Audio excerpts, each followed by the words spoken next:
Aquí en los estudios de Radio Universidad. ¿Cómo estás, Hernán? Muy buenas tardes. ¿Qué tal? Buenas tardes, ¿cómo están?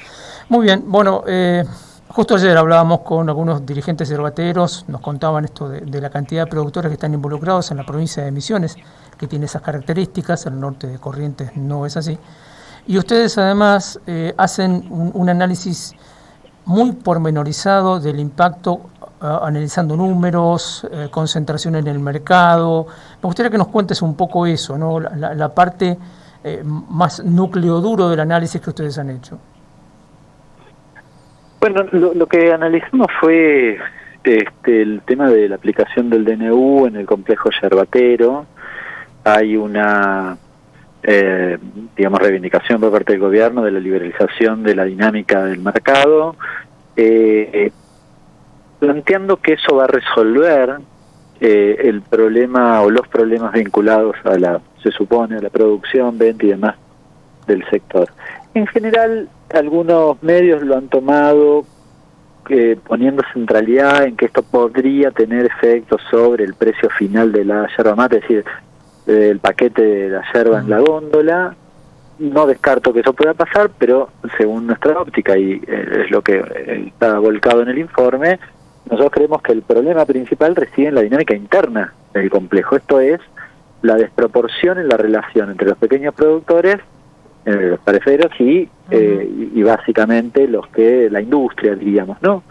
Entonces, porque vos tenés 5 actores que venden el 85%, comercializan el 85% de la yerba, en el caso de la industria y venta, y 12.000 pequeños productores del otro lado.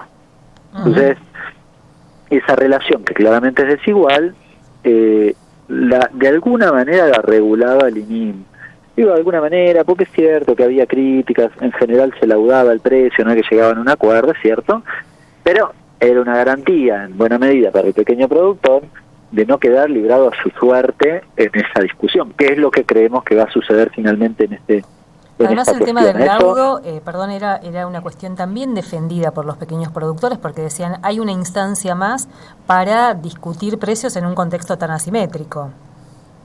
Claro, por eso digo, era en algún punto es cierto que el laudo podía ser muy flojo, pero igual era un laudo, es decir, tenías un piso por el cual podías exigir. Después había un montón de particularidades, la calidad de la yerba, que bueno, el NIM se supone que también controlaba, que te cumplieran el laudo, bueno, algunas cuestiones particulares, que en todo caso sí había que poner la lupa, pero no en esta cuestión que, insisto, lo que nosotros creemos es que lo que va a pasar es que finalmente los grandes van a terminar ofreciendo menos que lo que ofrecían ahora, que ya era poco.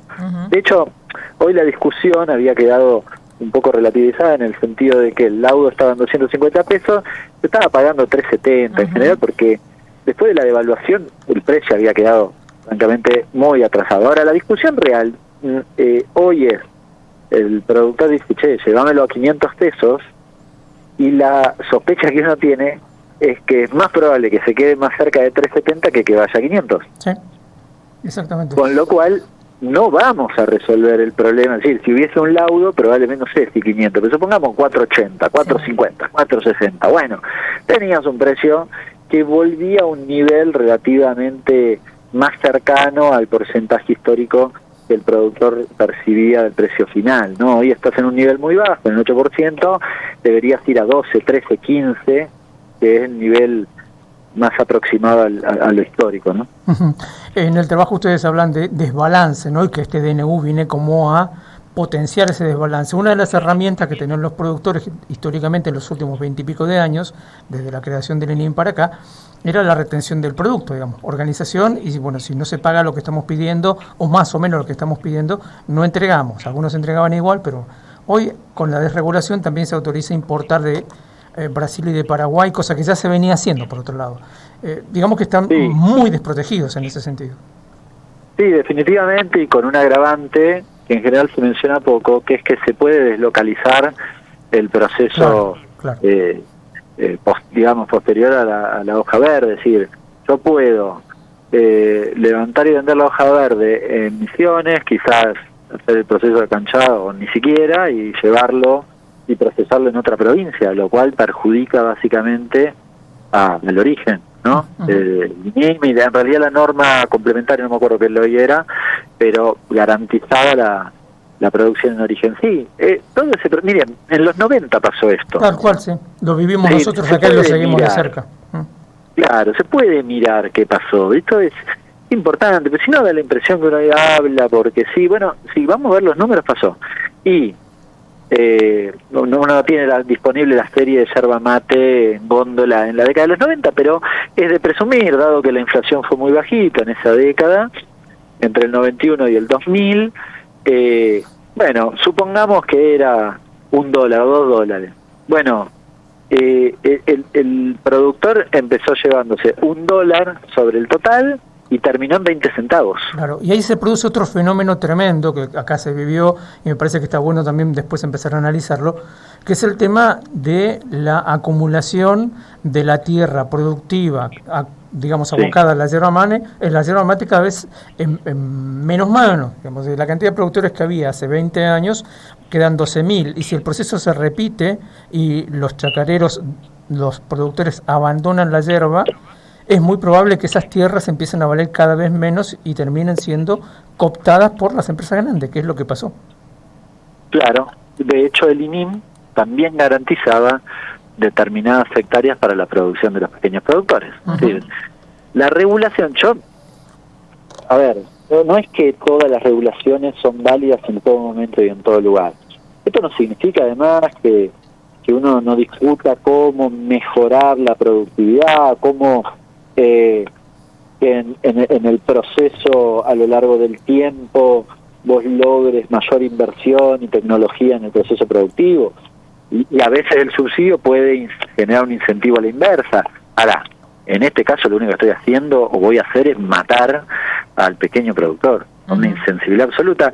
Es el tratamiento que tienen los trabajadores en su conjunto, diría, ¿no? En este caso el pequeño productor está por la política del gobierno siendo tratado con la misma lógica, y la familia rica, que son muy poquititas de este negocio, bueno, están de parabienes, ¿no?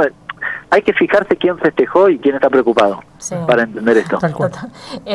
Pensaba también, además de los 12.000 productores, pequeños productores, 15.000 tareferas además, lo que implica, porque con el ININ venía discutiéndose un convenio de corresponsabilidad gremial que permitía pensar y avanzar en un proceso de formalización de un empleo con mucha explotación laboral, con altísima informalidad. Todo eso también queda en riesgo ahora.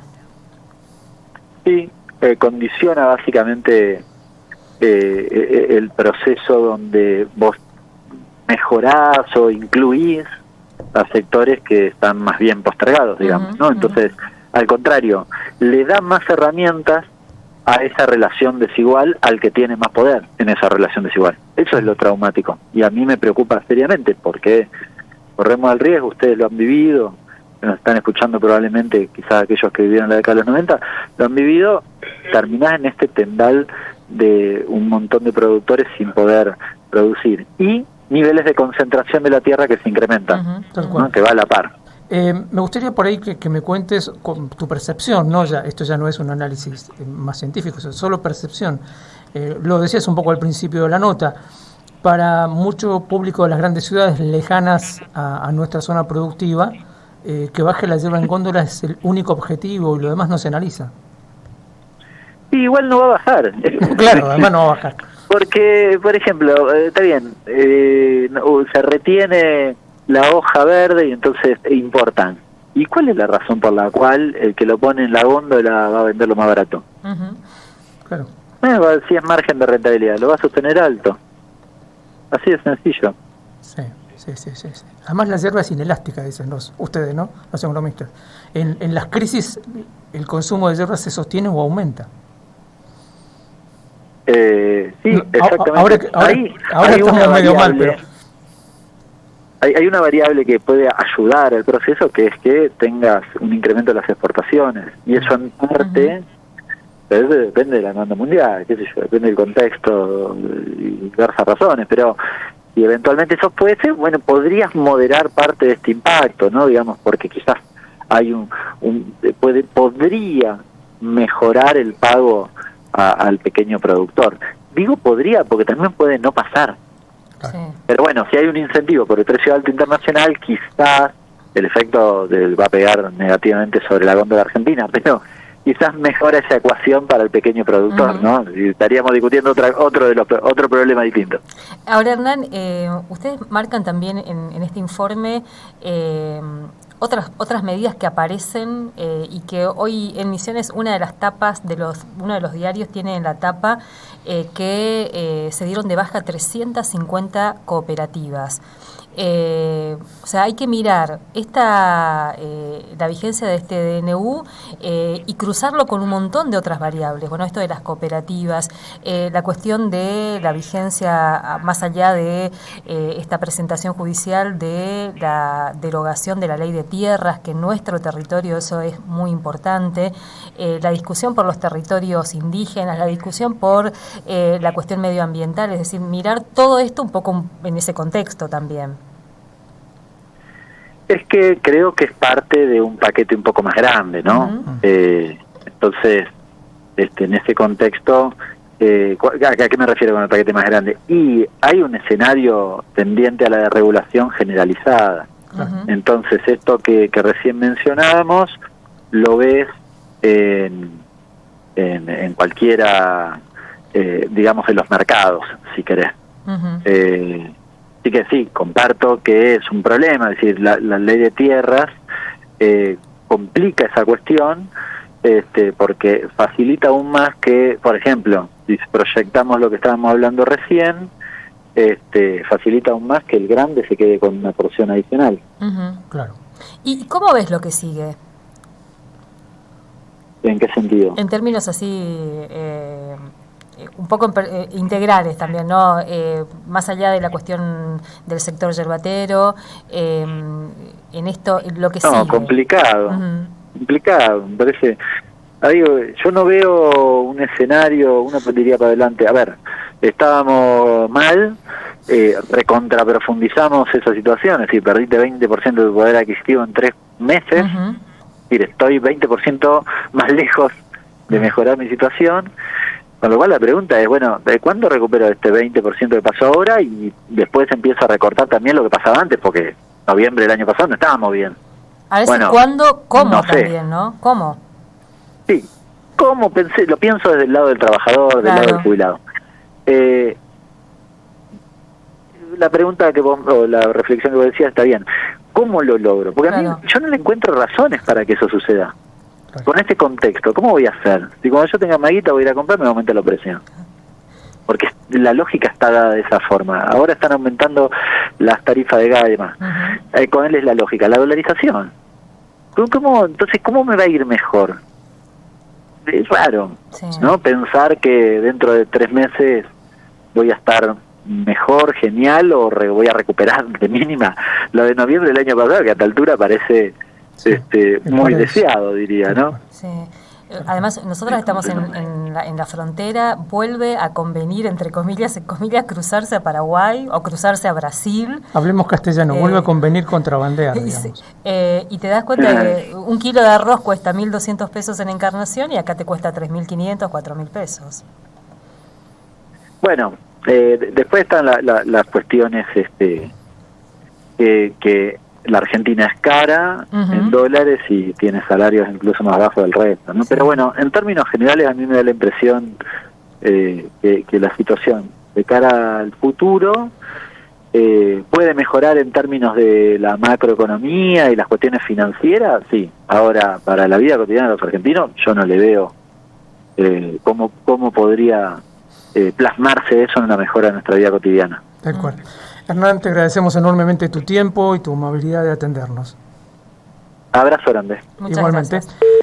Hablábamos con el director del Centro de Economía Política, CEPA, una inyección de optimismo que nos ha dejado esta conversación. Creo que le puso, pensaba en la charla ayer con Hugo San, le dio un marco a lo que venía planteando. Si editáramos juntos estas dos charlas que tuvimos, porque la coincidencia con Hugo es impresionante, Sí, solo sí, que le agrega números. Sí, pudo Datos haber sido duros, la digamos. fuente. Pudo haber sido la fuente, tal cual. Porque ayer San hablaba de, bueno, todo lo que venimos viendo, ¿no? La pérdida, la problemática de las chacras que se ponen de nuevo en riesgo. El tema de la trazabilidad hablaba él, ¿no? Bueno, hoy, por ejemplo, alguien que